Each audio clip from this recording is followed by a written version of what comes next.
1008 पार्श्वनाथ भगवान की जय जय जय। जय बोलिए अध्यात्म के सरोवर राजहंस पूज्य आचार्य भगवंत विद्यासागर जी महामुनि राज की जय जय जय। जय बोलिए गुणायतन प्रणेता शंका समाधान करता भावना योग प्रवर्तक तरुणाई के प्रखर वक्ता पूज्य मुनिवर श्री प्रमाण सागर जी महाराज की जय जय जय।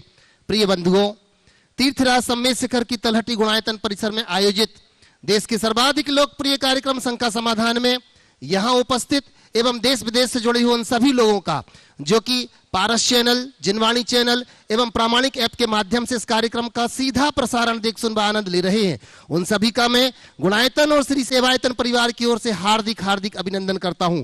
बंधुओं, यह कार्यक्रम प्रारंभ हो उसके पूर्व अपन चलते हैं प्रतिदिन की भांति पूज्य गुरुदेव के चरणों में वंदन करने के लिए नमोस्तु की कामना करते हुए उनके आशीर्वाद से अपने आप को विसिंचित करें। भो स्वामी नमोस्तु नमोस्तु नमोस्तु।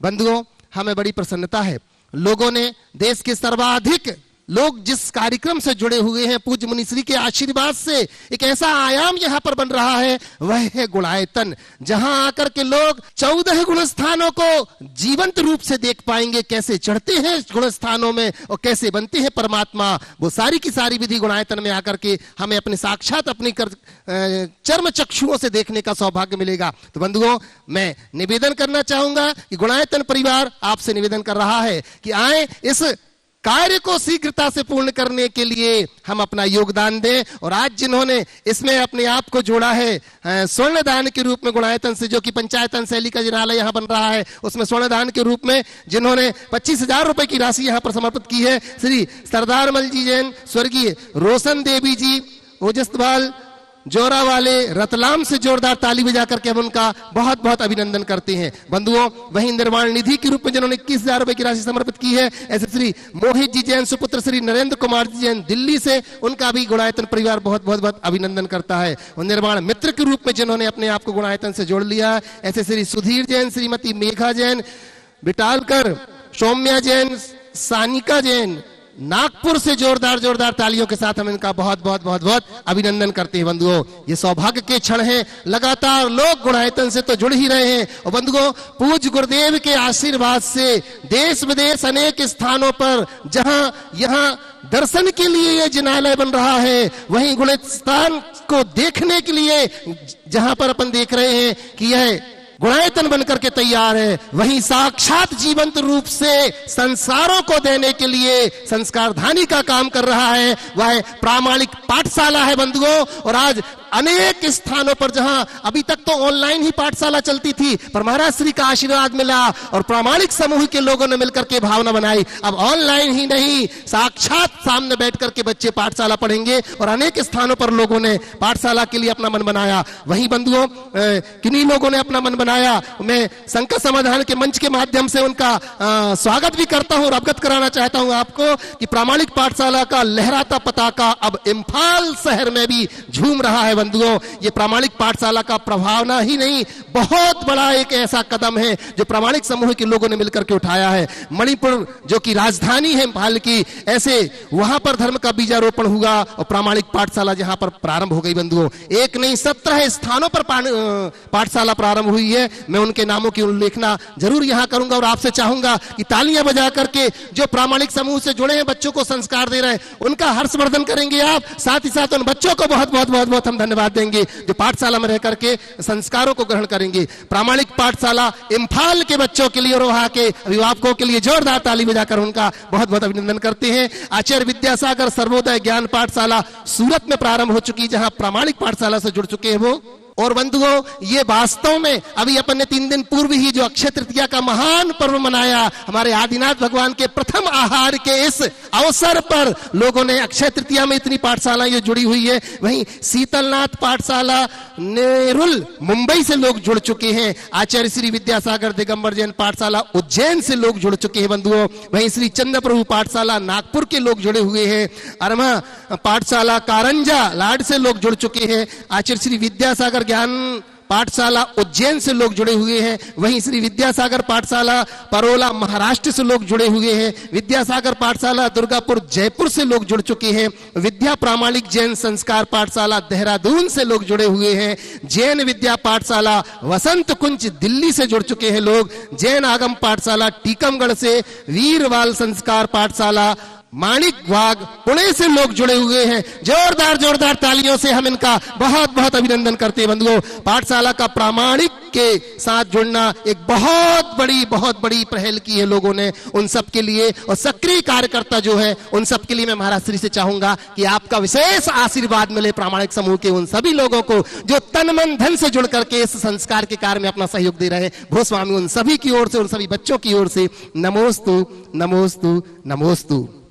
शंकाओं की नदी में बह रहे असंख्य भव्य जीवों को जिन्होंने समाधान की नौका दी है, ऐसे पूज्य गुरुदेव के चरणों में अपन बहुत सारे लोग जो परोक्ष रूप से अपने प्रश्नों को यहाँ पर भेजते हैं और समाधान पाते हैं, मैं प्रत्यक्ष रूप से जो यहाँ पर उपस्थित हैं, मैं उन्हें यहाँ पर आवाज दे रहा हूँ। सबसे पहले चौधरी पुष्पेंद्र कुमार जी जैन झांसी से हमारे बीच में आए, प्रथम प्रश्न के रूप में यहाँ पर अपना प्रश्न रख रहे हैं। और तैयार रहेंगे डॉक्टर प्राची जैन कानपुर से। मैं निवेदन करता हूँ, चलिए प्राची जैन कानपुर से। चलिए अनोखा प्रशांत बड़जात्या कोपर गांव से जो कि गुणायतन ट्रस्टी हैं, मैं निवेदन आइएगा, प्रथम प्रश्न के रूप में यहां पर रख रहे हैं। और इसी के साथ तैयार रहेंगे हमारे बीच में रजनीश जी जैन विशाखापट्टनम से है। महाराज जी के चरणों में मेरा और मेरे परिवार वालों की ओर से और कोपरगांव दिगंबर जैन समाज की ओर से नमोस्तु नमोस्तु नमोस्तु। इच्छामि इच्छामि इच्छामि। मूर्ति या जिनालय में प्रतिष्ठा के पहले दिया हुआ दान और प्रतिष्ठा के बाद में वही मूर्ति या जिनालय में दिया हुआ दान में उतना ही पुण्य मिलता है क्या? कृपया समाधान करें। प्रतिष्ठा के पूर्व किसी मूर्ति का दान और प्रतिष्ठा के बाद मूर्ति का दान, देखिए किसी भी जिनालय की जब हम संरचना करते हैं बिना मूर्ति के तो भगवान बनेंगे नहीं, भगवान के बिना जिनालय नहीं होगा। इसलिए जब कभी किसी जिनालय का निर्माण हो रहा उसमें जिनबिंब की स्थापना का सौभाग्य मिलता है तो हमें अपनी प्राथमिकता देनी चाहिए। बने बनाए जिनालय में अगर जिनालय के विस्तार आदि की अपेक्षा से भी जिनबिंब में विराजमान करने का अवसर मिलता है तो उसमें हमें चूकना नहीं चाहिए। अब तुलनात्मक रूप से आप मुझसे पूछो तो एक मंदिर जहां हम नए सिरे से बना रहे हैं वहां भगवान विराजमान करेंगे तो वो एक अलग लाभ, बने बनाए मंदिर के विस्तार में करेंगे उसका लाभ अलग है। अब किसमें पुण्य ज्यादा मिलेगा? तो जिसकी ज्यादा पूजा अर्चा होगी समझ लेना उसका पुण्य ज्यादा है। नमोस्तु तुम्हारे नमोस्तु। लीजिएगा रजनीश जी जैन। बोलो बोलो आप भी। अच्छा आप ही पूछना चाहें। गुरुदेव आपके चरणों में मेरा और मेरा पूरा परिवार का नमस्तु नमस्तु नमस्तु। गुरुदेव मेरा प्रश्न ऐसा है, भव्य जीव और अभव्य जीव, भव्य जीव और अभव्य जीव, अभव्य जीव ने ऐसे कौन से पाप किए जो अभव्य ही रहेंगे?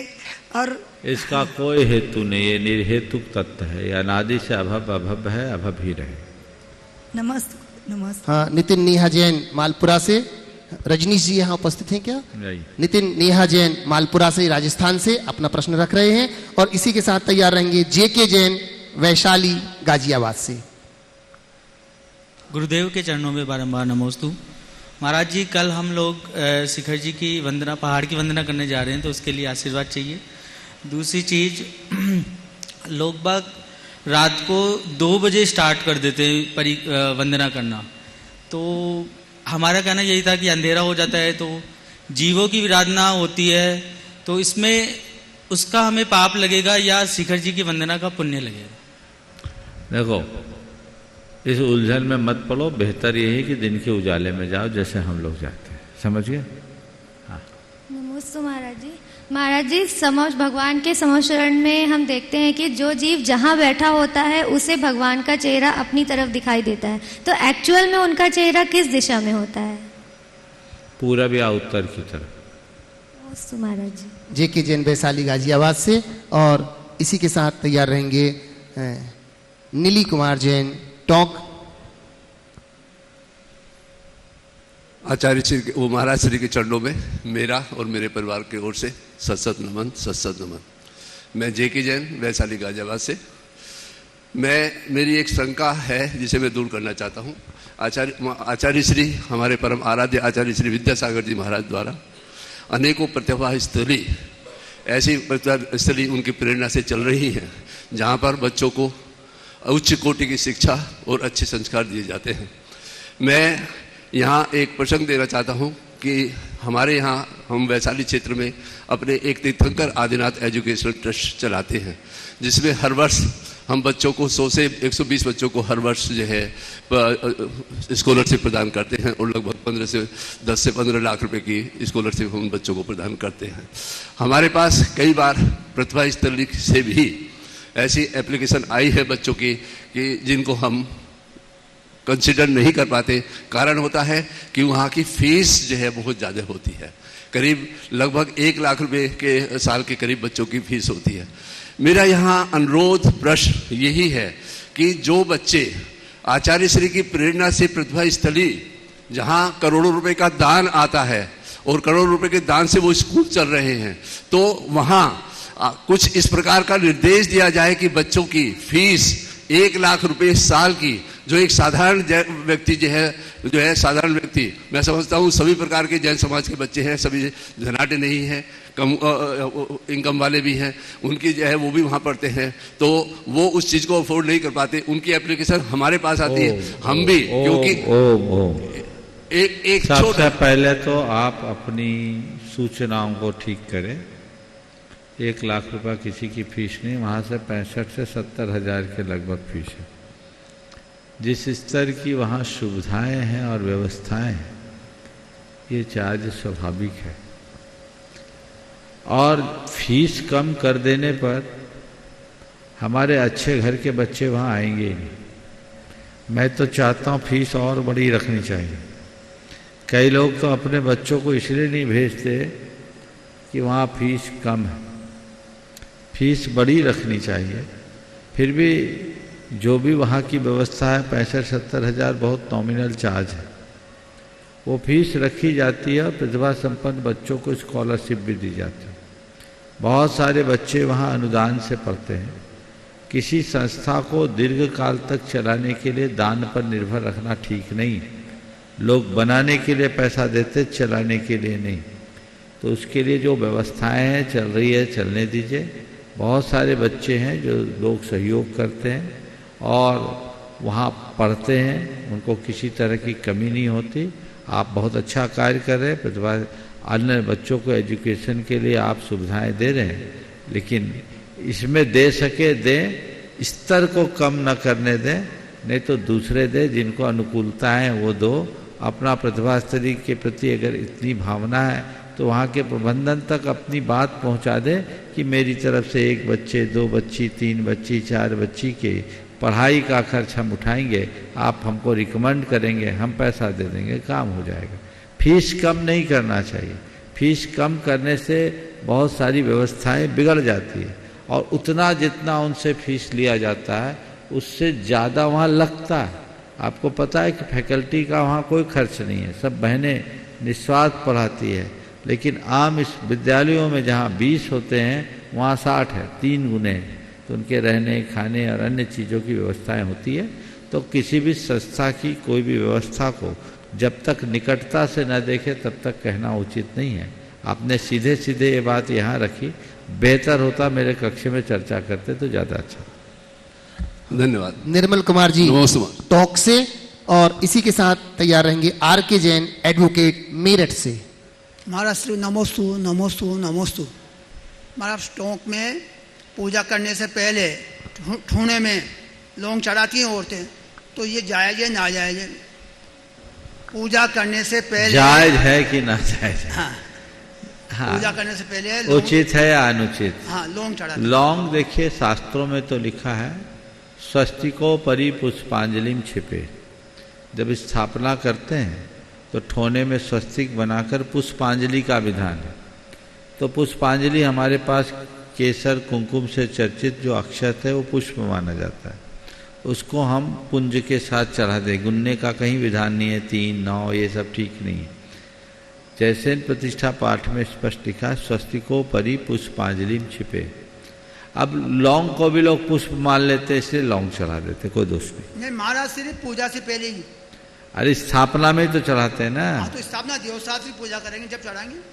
जब पूजा करे, स्थापना करो तब चढ़ाओ, उसके पहले ठोना में नहीं चढ़ाओ। नहीं चढ़ते। हाँ लीजिए। हाँ, एडवोकेट आर.के. जैन मेरठ से, और इसी के बाद तैयार रहेंगी अंजलि सरोदय वर्धा से। प्रतिमाओं जी की स्थापना की जाती है, वो ऑड संख्या में होती है, ऑड संख्या में होती है, विषम संख्याओं में। लेकिन जो रत्नकर्ण श्रावकाचार में लिखा है कि जो चैत्यालयों का निर्माण है उसके हिसाब से जो कृत्रिम चैत्यालयों का वो है, उस हिसाब से चैत्यालयों का निर्माण होना चाहिए। जो वहाँ कृत्रिम चैत्यालय हैं उनमें 108 प्रतिमाएं होती हैं, या अर्ध में 54 होती हैं, 54 होती है, 108 होती हैं, वो इवन है। लेकिन अंक संख्या के हिसाब से उन्हें जोड़ें तो 8 और 1 9 और 5 और 4 9, तब ऑड होती हैं। तो इसी तरह हमारे यहाँ अगर वेदी में 18 प्रतिमाएं हैं तो वो इवन गिने जाएंगी, या 8 और 1 जोड़ के 9 गिनी जाएंगी।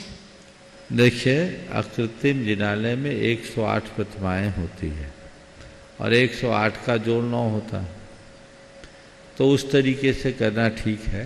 पर हमारी जो कृत्रिम जिनालय की व्यवस्था है वहाँ ऊन प्रतिमाएं ही होनी चाहिए, विषम संख्या में होनी चाहिए, सम नहीं।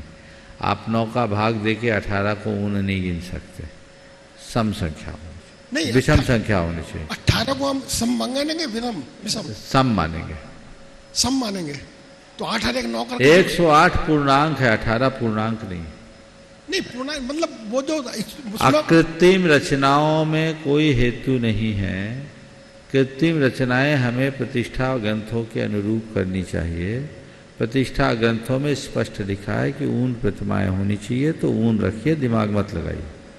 लीजिए। अंजलि सरोदय वर्धा से, और इसी के बाद मैं निवेदन करूंगा हमारे गुरु अनिल जैन साहब, गुणायतन कोषाध्यक्ष। गुरु के चरणों में त्रिवार नमोस्तु नमोस्तु नमोस्तु, और शिलोक जी के चरणों में इच्छामी इच्छामी इच्छामी। महाराज जी, हमें 2 साल पूर्व मुनिश्री पवित्र सागर जी की पिच्छी का नई पुरानी पिच्छी प्राप्त हुई थी। तब हम ऐसे लगा था कि नई पिच्छी हमें कब प्राप्त हो जाए और हम अपने व्रत नियम में कैसे और दृढ़ता बनाए रखें। महाराज जी, इसका समाधान कीजिए।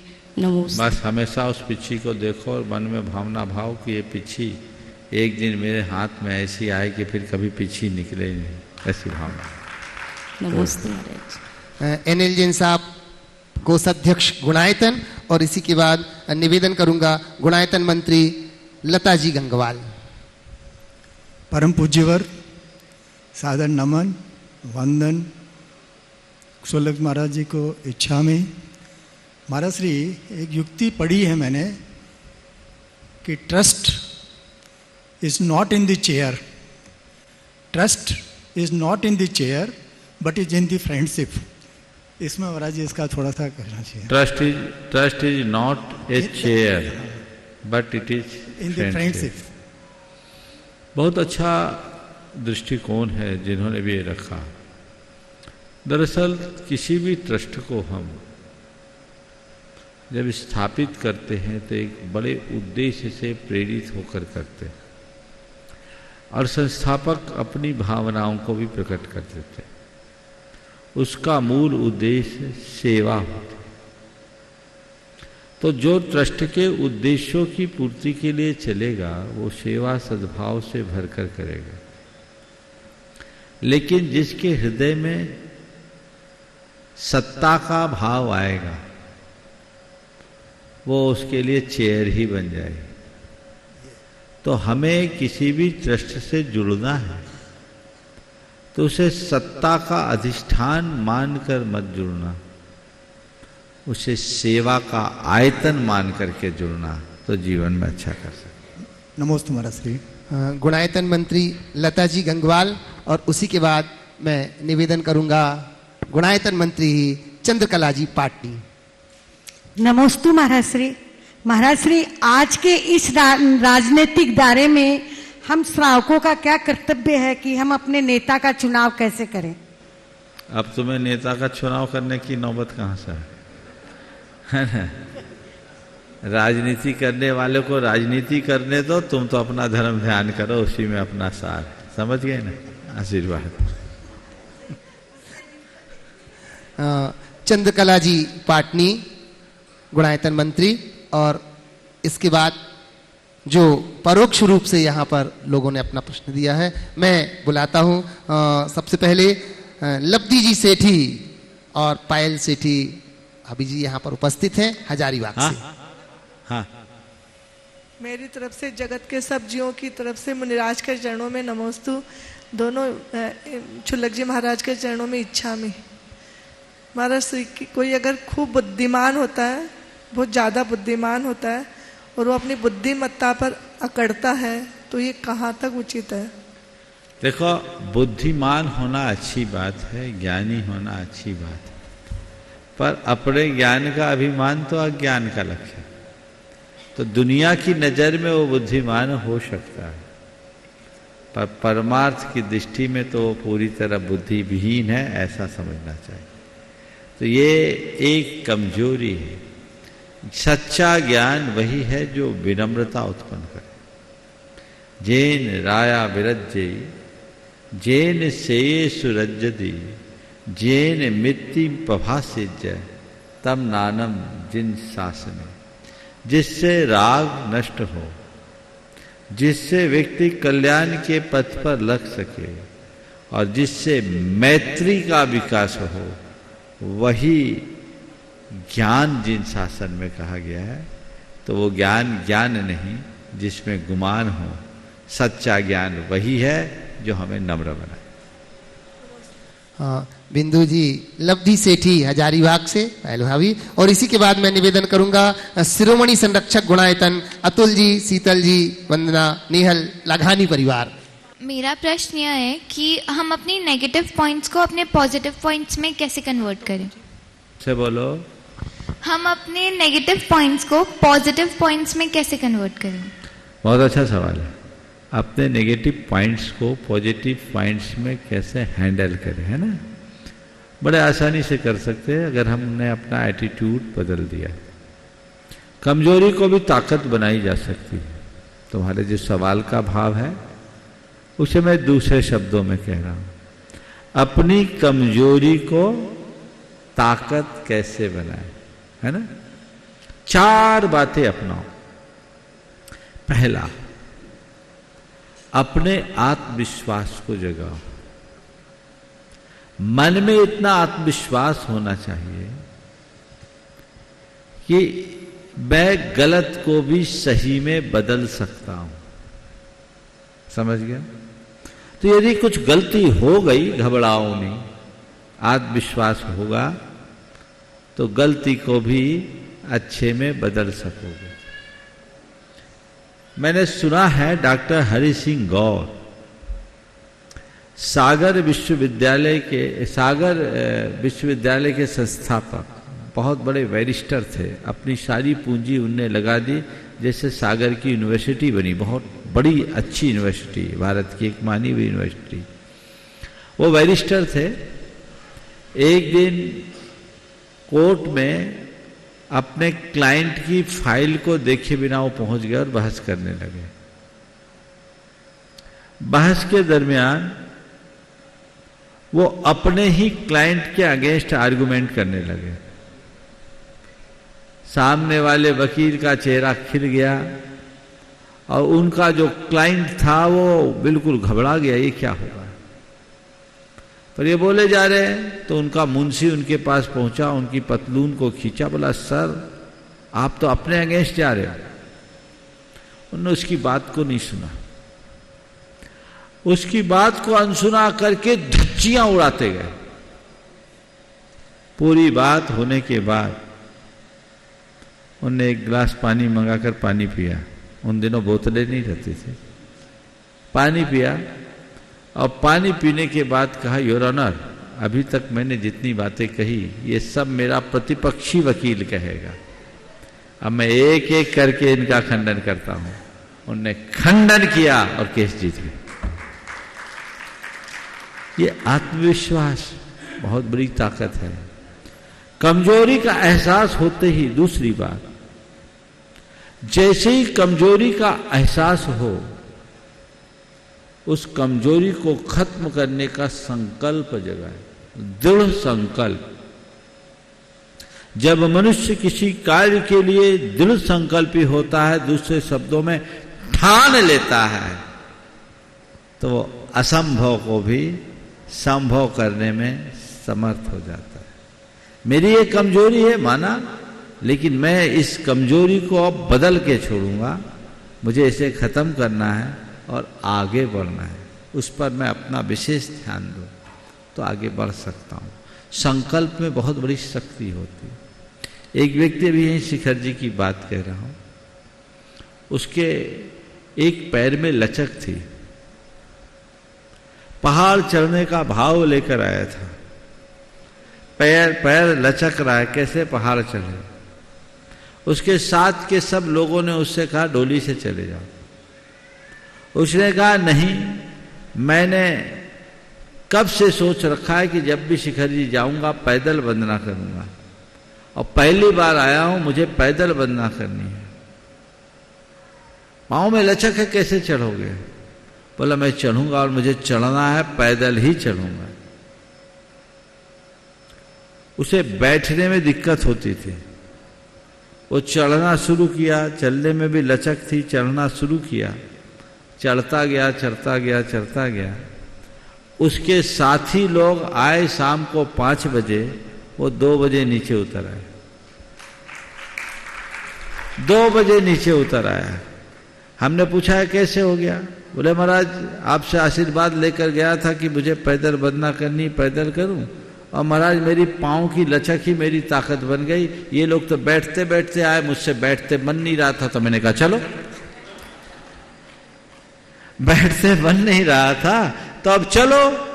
कमजोरी भी ताकत बन जाती है और जल्दी आ जाते। संकल्प में एक बहुत बड़ी शक्ति होती है। तीसरी बात, व्यक्ति को हमेशा अपने मन में सकारात्मक प्रेरणा जगानी चाहिए। अगर हमारे अंदर सकारात्मक प्रेरणा होगी तो हमारा संकल्प भी पुष्ट होगा, आत्मविश्वास भी बढ़ेगा, और हम अपने आप को आगे बढ़ाने में समर्थ हो सकेंगे।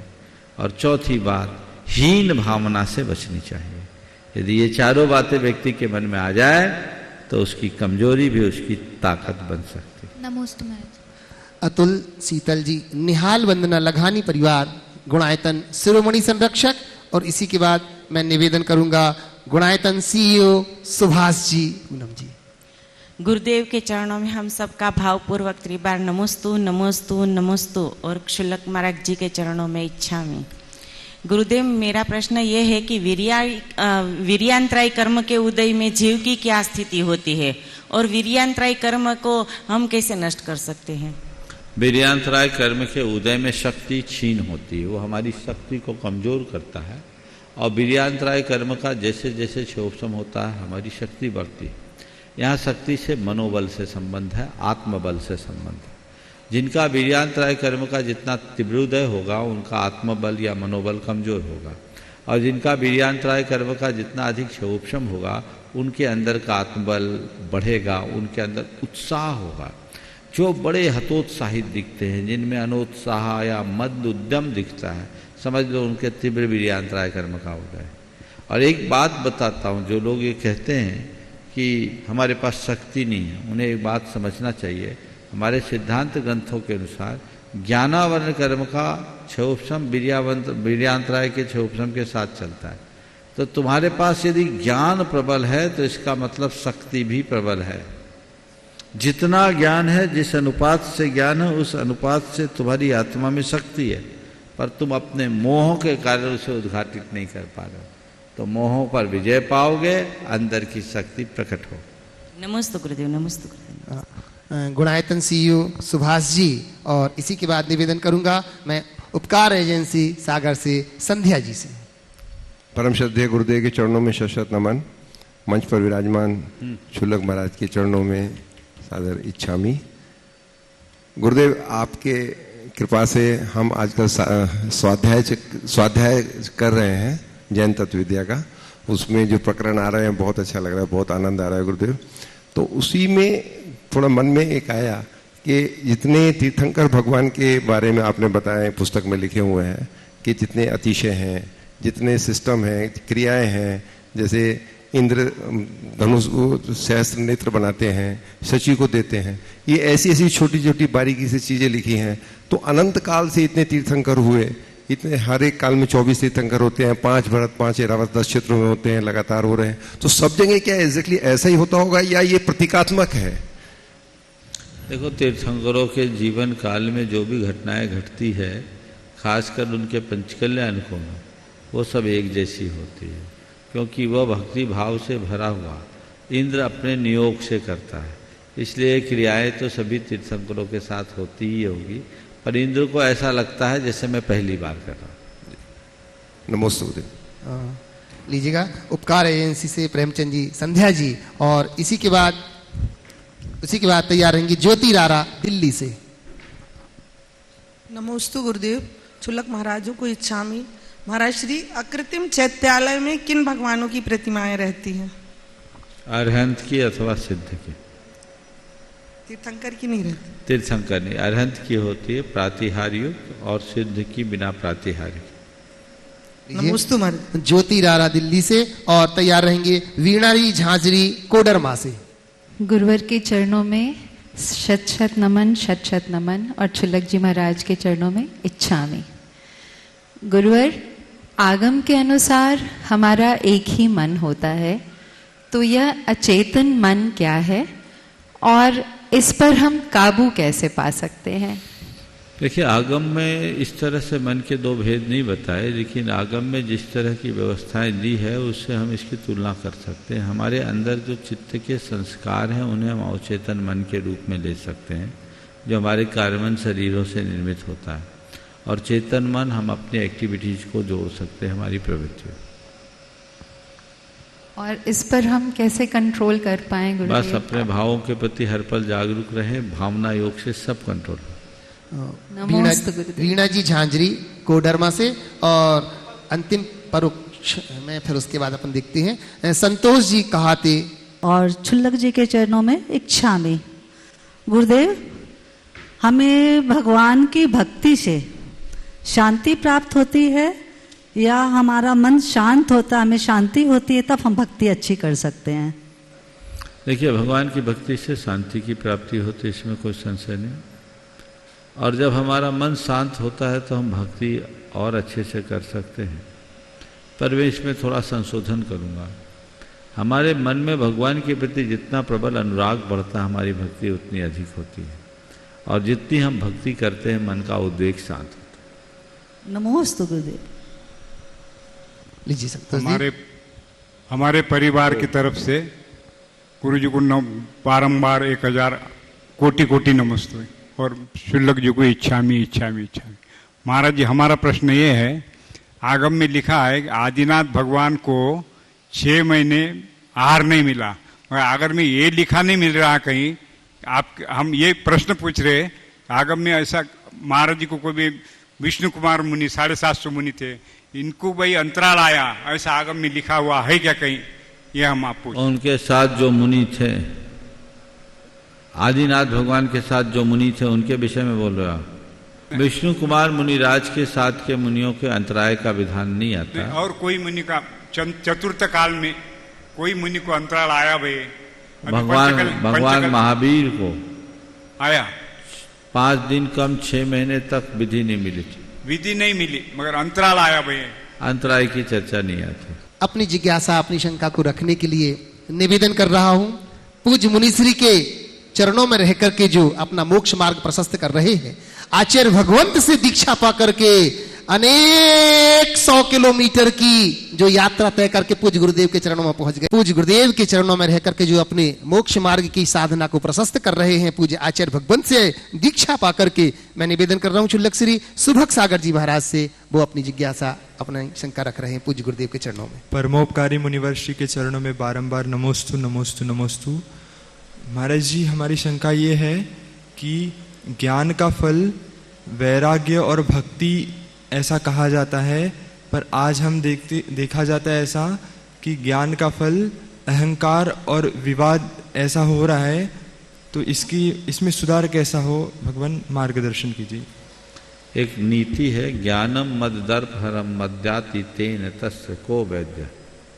ज्ञान मद और दर्प को हरने वाला है, और उसी को पा करके जो मद करे उसका कौन वैद्य। अगर औषधि भी विष बन जाए तो उस मर्ज का कोई दवा नहीं।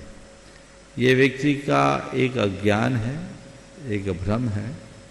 इसलिए अभी थोड़ी देर पहले भी मैंने कहा था कि ज्ञान की कसौटी विनम्रता है। यदि अभिमान हो रहा है तो उचित नहीं, पर विडंबना ये है कि लोगों को अपने ज्ञान का अभिमान होता है, पर अभिमान का ज्ञान नहीं हो पाता। जिस दिन उसे इसकी भनक लग जाए, आभास हो जाए, जीवन की दिशा और दशा बदल जाए। हम लोगों को यही लक्ष्य रखना चाहिए, ज्ञान सतत अर्जित करे, पर जितना जितना ज्ञान अर्जन हो अपने मन की जिज्ञासा वृत्ति को बढ़ाए और विनम्रता को बढ़ा के चले। यह तब होगा जब हम ज्ञान के अपूर्व भंडार के ऊपर विश्वास करेंगे और ये समझेंगे कि ज्ञान का भंडार अपार है। हमारा जो ज्ञान है वो तो एक लौ बराबर है, तभी हम उस विनम्रता को प्राप्त कर सकेंगे। और अब मैं निवेदन कर रहा हूं, उन्हीं गुरुदेव से आशीर्वाद पाकर के दीक्षा लेकर के हमारे बीच में पूज्य गुरुदेव के साथ जो साधनारत हैं, ऐसे पूज्य शुल्लक श्री समादर सागर जी महाराज जी से निवेदन कर रहा हूं। हे भगवान, आपके चरणों में कोटि सा नमोस्तु। प्रश्न महाराज जी ये है कि एक उदाहरण है कि दो भाई थे, उनका खेती का कार्य था, तो उन्होंने अपने खेती में अनाज लगाया, तो गेहूं का अनाज उन्होंने लगाया। जब खेती उनकी आ गई तो उन्होंने उसको अपने जो खेत में ढलान होता है वहाँ पर उस अनाज को रखा और दो भाग कर लिए। उसकी ज़मीन में, छोटे की ज़मीन में उसका अनाज रख दिया पत्ती करके, और बड़े की ज़मीन में उसका अनाज रख दिया। लेकिन क्या होता है कि अनाज कोई ले ना जाए, इसलिए दोनों भाई बारी बारी से रात में एक ही दिन वहाँ पर रहते थे। पहले दिन बड़े भाई का नंबर लगा तो उसने विचार किया कि मेरे भाई का अभी विवाह नहीं हुआ है, शादी नहीं हुई है, गृहस्थी बसाना है, तो ये इसके लिए उसने विचार करके उसके जो गेहूँ थे उसमें से एक बोरा गेहूँ उसके ढलान में डाल दिया। अब दूसरे दिन छोटे भाई का नंबर आया तो उसने भी यही विचार किया कि मेरा भाई अभी गृहस्थ में बचा हुआ है, बच्चे हैं, बच्चों के खर्चे भी हैं, इनको ज़्यादा खर्चा होता होगा। तो उसने क्या किया, उसके जो अनाज था उसमें से 4-5 बोरे उसके अनाज में डाल दिए। तो महाराज जी, वर्तमान में देखा जाता है कि लोगों को ज्ञात हो जाता है कि हमारा भाई दुखी है, परेशान है, फिर भी लोग सेवा में आगे नहीं आते, जबकि अपने पैसे को विषय भोगों में व्यर्थ वो खर्च करते हैं। तो महाराज जी, आप इसका समाधान करें कि इसके लिए। बहुत ही अच्छी बात महाराज ने की। एक जमाना था जब लोग भाई के लिए मरते थे, अब आज भाई भाई से जलता है। इसकी मूल वजह यही है कि आज बंधु हैं पर बंधुत्व का भाव खत्म, भ्राता हैं पर भ्रातृत्व का अभाव हो रहा है। परस्पर में जिस तरह का प्रेम और सद्भाव होना चाहिए वो दिनों दिन क्षीण होता जा रहा है। और ये बिल्कुल सही कही कि भाई अगर मुश्किल में है, मुसीबत में है, तो उसके सहयोग और संबल के लिए हाथ बढ़ाने में तो लोग पीछे हो जाते हैं, पर अपनी मौज मस्ती के लिए विषय कषायों में पैसा खपाने में उनको कोई दिक्कत नहीं होती। लाखों लाख रुपया लोग, अब तो करोड़ों भी फूकने को तैयार हो जाते हैं, पर अच्छे कार्य में अपना धन लगाने में अक्सर लोग पीछे रह जाते हैं। ये एक बहुत बड़ी कमजोरी है, नादानी है। हमें प्रेरणा लेनी चाहिए।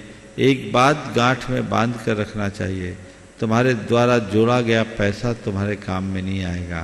काम में अगर आएगा तो तुम्हारे भाई बंधु ही आएंगे। तुम्हारा पैसा तुम्हें शमशान नहीं पहुंचाएगा। तुम्हें इस दुनिया से जाना है तो अपने भाई बंधु के कांधों पर ही जाना होगा, वही तुम्हारी चिता पर आग लगाएगा। उसी से आगे बढ़ पाएगा। जीवन की सच्चाई को जानने वाला व्यक्ति कभी गलत नहीं कर सकता।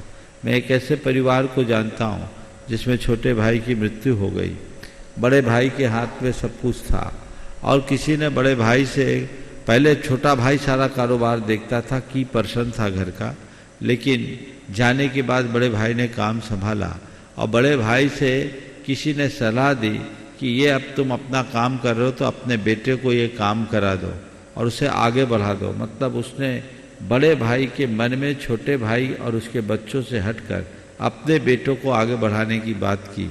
उसने एक ही बात की, मैं ऊपर जाकर अपने बड़े भाई को क्या हिसाब, छोटे भाई को क्या हिसाब दूंगा, मैं ऐसा नहीं कर सकता, मैं जैसा पहले कर रहा था वैसा करूंगा और अपना भी दूंगा क्योंकि मुझसे ज़्यादा आवश्यकता भी उसको है।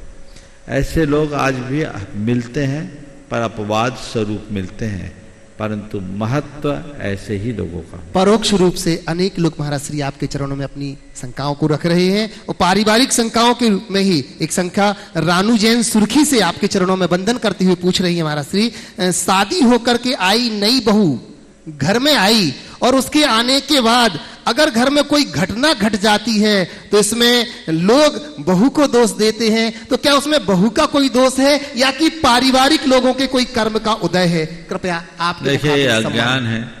बहू आई, इसे एक संयोग के रूप में देखना चाहिए। अब तुम कहते हो इसके पैर खराब है, तो लाए तो तुम ही हो, न तो किसी का पैर अच्छा होता है न किसी का पैर खराब होता है। इस तरह की दकियानुशी विचारधारा से बचना चाहिए। जो वास्तविक तत्वज्ञानी होते हैं वे कभी ऐसा नहीं सोचते। इस तरह के बहमी जीवन से बचना चाहिए। किसी के साथ कहीं भी कुछ भी घटनाएं घट सकती है, संयोगों को कोई बदल नहीं सकता। हमें यथासंभव सावधानी रखनी चाहिए, पर ऐसी ओछी बातों को बिल्कुल भी महत्व नहीं देना चाहिए।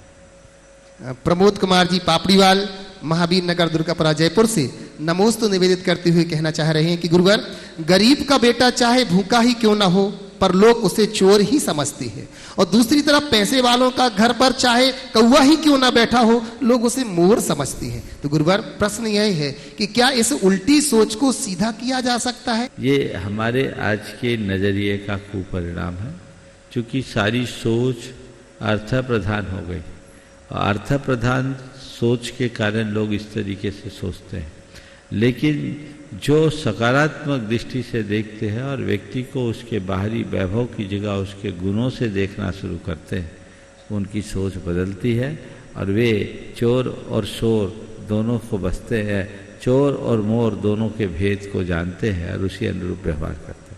नेहा जैन भोपाल से नमोस्तु निवेदित करते हुए पूछ रहे महाराज जी, जन जन के मन में ये प्रश्न होता है कि मैंने बचपन से ये सुना है कि एक दीपक से दूसरा दीपक नहीं जलाना चाहिए, लेकिन कभी इसका कारण पता नहीं चला। मैं जानना चाहती हूँ क्या वाकई में इसके पीछे कोई धार्मिक या कोई धार्मिक लॉजिक है क्या कि दीपक से दीपक? मुझे नहीं मालूम है कौन क्यों बोला जाता है कि एक दीपक से दीपक नहीं जलाना चाहिए, पर तो हम तो यही जानते दीप से दीप जले, ज्योति से ज्योति जगाते चलो। आगे बोलने की जरूरत नहीं है। ये क्या है? ज्योत, एक दीप अनेक दीपों को जलाता है। अब ये कहाँ बोला गया, क्यों बोला गया, मुझे नहीं मालूम। दीप प्रज्वलन की बात है, कहीं भी दीप जलाओगे तो ज्योति से ही जलाना पड़ेगा। पंकज जैन देवरी से आपके चरणों में वंदन करते हुए कह रहे हैं महाराज श्री, कोटिशः वंदन। आपने बताया था कि पुरुषार्थ और भाग एक दूसरे के पूरक हैं, लेकिन कहने में आता है कि जोड़ियां ऊपर से बनकर के आती हैं, लेकिन फिर कहते हैं कि जहां निमित्त संस्कार होंगे वहां होंगी। तो यह पुरुषार्थ और भाग किस्मत को कैसे परिभाषित करता है? देखिए, ये बात सही नहीं कि जोड़ियां ऊपर से ही बन के आती। अगर ऊपर से ही बन के आती तो टूटती भी ऊपर से ही तय होके। कुछ जोड़ियां बन के आती हो सकती है, पर कुछ बनाई भी जाती है। निमित्त नैमित्तिक संबंध है, कोई जरूरी नहीं। एक दूसरे के संसर्ग और संपर्क से भी एक दूसरे के प्रति लगाव और स्नेह भाव हो जाता है। ये सोचना कि आज जो भी स्त्री पुरुष हैं पति पत्नी के रूप में रह रहे हैं, कई जन्मों से थे, तो फिर तो ये बड़ा गड़बड़ होगा। ऐसी बात मत समझना। ये जन्मों का नाता नहीं है, ये तो एक तात्कालिक अनुबंध भी हो सकता है और ये बनते बदलते रहते हैं। इसलिए जोड़ियों को ऐसा मानना ठीक नहीं। नितिन जैन विनौली बागपत से नमोस्तु करते हुए कह रहे हैं, गुरुदेव कहा जाता, किसी ने बिल्कुल सच ही कहा है कि भोजन और प्रसाद में बस इतना ही अंतर है कि भोजन थाली पर भर भर करके लाते हैं और छोड़ देते हैं, परंतु प्रसाद जमीन पर भी गिर जाए तो उसे उठा करके खा लेते हैं। तो महाराज श्री, मेरी शंका यह है कि भोजन भी प्रसाद बन जाए, इसके लिए हमें क्या करना चाहिए, कृपया समाधान। देखिए, प्रसाद कब बनता है, कोई भी चीज प्रसाद कब होता है? जब किसी चीज का आप खुद उपभोग करते हो तो आपका भोजन है, पर उसी चीज को आप अपने इष्ट को अर्पित करके लेते हो तो प्रसाद बनता है। तो अपने भोजन को प्रसाद बनाना है तो खिलाकर खाने की आदत डाल दो, तुम्हारा भोजन भी प्रसाद बन जाएगा, उसका प्रभाव पड़ेगा। प्रभु चरणों में, इष्ट के चरणों में अपने आप को अर्पित करो, वो प्रसाद बन जाएगा, पूरा जीवन भी आगे बढ़ जाएगा। महाराज श्री सुरभि जैन सतीश जी, पाटन परिवार, कटनी मध्य प्रदेश से आपके चरणों में वंदन करते हुए कह रहे हैं कि गुरु जी, मूरत भगवान की गुरु जी के चरणों में, जो कि भगवान की ही मूरत है, ऐसा कह रहे हैं, आपके चरणों में बारंबार नमोस्तु नमोस्तु करते हुए कह रहे हैं गुरुदेव, मुनिश्री, चिंतन करना और चिंतन करने के पश्चात किसी निर्णय तक पहुंचना क्या संभव है? क्या चिंतन राग आत्मक और विरागात्मक दोनों होता है? चिंतन से वैराग्य भी हो सकता है क्या? कृपया समाधान कीजिए। चिंतन करना और चिंतन से किसी निर्णय पर पहुंचना, चिंतन रागात्मक और वैराग्योत्पादक दोनों होता है क्या? चिंतन से वैराग्य पर पहुंचा जा सकता है क्या? 3 सवाल है ना। पहला क्या बोला? चिंतन करना और चिंतन करने के पश्चात किसी निर्णय तक पहुंचना क्या संभव है? बिल्कुल संभव। जब हम कोई चिंतन करते हैं, चिंतन का अर्थ ही ऊहा पे अपोह होता है, तो हम निर्णयात्मक स्थिति में जा सकते हैं, बशर्ते वो चिंतन की दिशा सही हो। चिंतन रागात्मक भी होता है, वैरागात्मक भी होता है, आप वैरागोत्पादक भी होता है। आप जिस विषय को लेकर जैसी दृष्टि बना देंगे, आपके चिंतन की धारा वैसी हो जाएगी। आप चीज़ों को किस दृष्टि से देखते हैं, आपको चीज़ें वैसी ही दिखेगी। आप राग से प्रेरित होकर के किसी विषय में सोचोगे तो रागात्मक चिंतन होगा, और अगर वैराग्य से जुड़ करके उससे विचार करोगे तो वैरागात्मक चिंतन होगा। मैं एक घटना बताता हूँ, शायद इससे बात ज़्यादा अच्छी स्पष्ट होगी। एक जगह एक युवती की मृत्यु हुई। युवती बहुत सुंदरी थी। एक वेश्या की नज़र उस पर पड़ी। उसने देखा तो उसके मन में विचार आया, काश ये मुझे मिल जाती तो मैं इससे धंधा चलाती। एक उसका प्रेमी था, उसने उसे देखा और वो विलाप करके रोने लगा कि मेरे तो प्राण ही चले गए, काश ये मुझे मिल जाती। एक कवि था, वो उसकी रूप राशि पर मुग्ध हो उठा और उसके अंग विन्यास पर अपनी कविता लिखना शुरू कर दिया। और वहीं एक मुनि थे, उनने उसे देखा, मुख से निकला, हाय इतनी कुंदन काया, पर ये व्यर्थ में ही चले गई, काश ये संयम की राह पकड़ती तो अपना जीवन धन्य कर लेते। एक ही घटना में सबकी अलग अलग दृष्टि। राग से प्रेरित लोग राग की बात सोच रहे हैं, और वैराग्य से भरे व्यक्ति के हृदय में वैराग्य का भाव उमड़ रहा है। हम चीजों को किस दृष्टि से देखते हैं, सब कुछ उसी पर निर्भर करता है। और आपने पूछा है क्या चिंतन से वैराग उत्पन्न होता है? अगर हम अतीत को पलट कर देखें तो यही मानूंगा कि चिंतन, वैराग्य चिंतन से ही प्रकट होता है। हम घटनाओं को देखते हैं और देख करके अनदेखा कर देते हैं, तो हमारे भीतर कुछ घटता नहीं। लेकिन किसी घटना को देखकर जब हम उस पर विचार करते हैं, चिंतन करते हैं, तो हमारे जीवन की दिशा को मोड़ देता है। नीलांजना का नृत्य सबने देखा था, किसी को कोई फर्क नहीं पड़ा, पर भगवान ऋषभ देव ने नीलांजना का नृत्य देखा, चिंतन किया, अरे ये मृत्यु तो किसी की भी हो सकती है, कभी मेरी भी हो सकती है। मैं इसी तरह भोगों में लीन रहूंगा तो कब आगे बढ़ूंगा। उनके हृदय में वैराग्य जागा, वो वैराग्य का चिंतन किए और सन्यास के रास्ते को अंगीकार कर लिए, तो चिंतन से वैराग्य उत्पन्न होता है। अतः हमेशा अच्छा चिंतन करना चाहिए।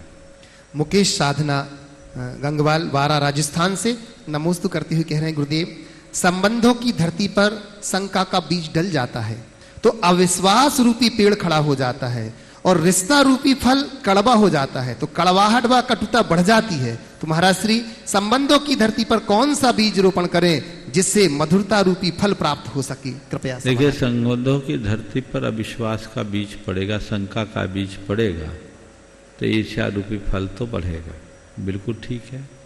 मैं तो आपसे ये कहता हूँ कि आप अपने संबंधों की धरती पर यदि शांति का फल चखना चाहते हैं तो उसमें श्रद्धा का बीज बोए, श्रद्धा का बीज बोए, सद्भावों का खाद पानी डाले, वो पेड़ बढ़ेगा और उसमें जो फल प्रकट होंगे वो संतुष्टि और शांति को होंगे, जो जीवन को आनंद से भर देंगे। प्रकाश चंद जी पहाड़िया इचलकरंजी से नमोस्तु करते हुए कह रहे हैं, गुरुदेव गुरुवर हम अपने स्वयं का परिचय वास्तविक गुणों से न करा करके वह संयोगों से कराने में महानता का अनुभव क्यों करते हैं? इसलिए क्योंकि हमें अपने स्वरूप का पता नहीं। हमने जो अपनी बाहरी ये छवि उसे अपनी छवि मान रखी। हर मनुष्य यथार्थ से विमुख होकर कल्पना लोक में विचरण करता है। वो अपने काल्पनिक स्वरूप छवि को ही अपनी असली छवि मानता है, जो हमारा अज्ञान है। यदि हमें इसका पता हो कि मैं कौन हूँ, मेरा क्या है, तो इस तरह का भ्रम जीवन में कभी आ ही नहीं सकता और इस तरह की दुर्भावनाओं से अपने आप को आसानी से बचाया जा सकता है, जो जीवन को बहुत बेहतर बना सकता है, सुंदर बना सकता है, अच्छा बना सकता है। हर व्यक्ति को ये जानना चाहिए मैं कौन हूँ। तुमने जिनके आधार पर अपने आप को आंकना शुरू किया वो तुम हो ही नहीं, जो तुम हो नहीं वो तुम्हारा परिचय कैसे।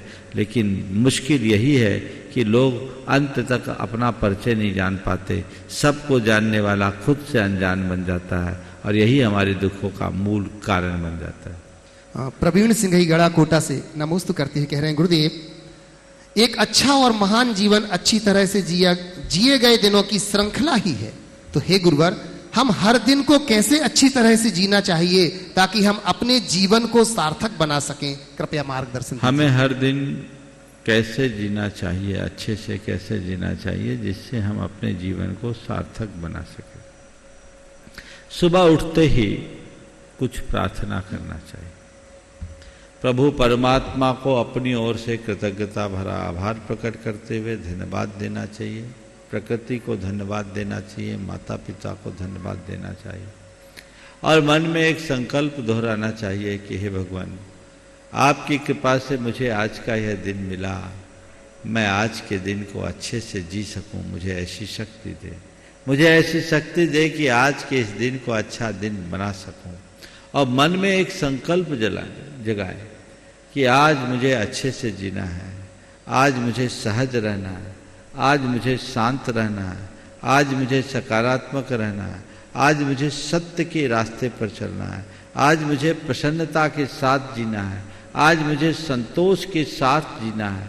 ये संकल्प अपने मन में दोहराए, बार बार दोहराए, तो एक प्रेरणा हृदय में जगेगी और दिन भर अच्छा जीवन जीने का रास्ता खुलेगा। और जो संकल्प हमने अपने मन में जगाया है, उन संकल्पों को यदि हम बार बार दोहराएंगे तो अपने जीवन को अच्छा बना सकेंगे। समय आप सबका हो गया, यहीं पर विराम। बोलिए परम पूज्य आचार्य गुरुवर श्री विद्यासागर जी महाराज जय।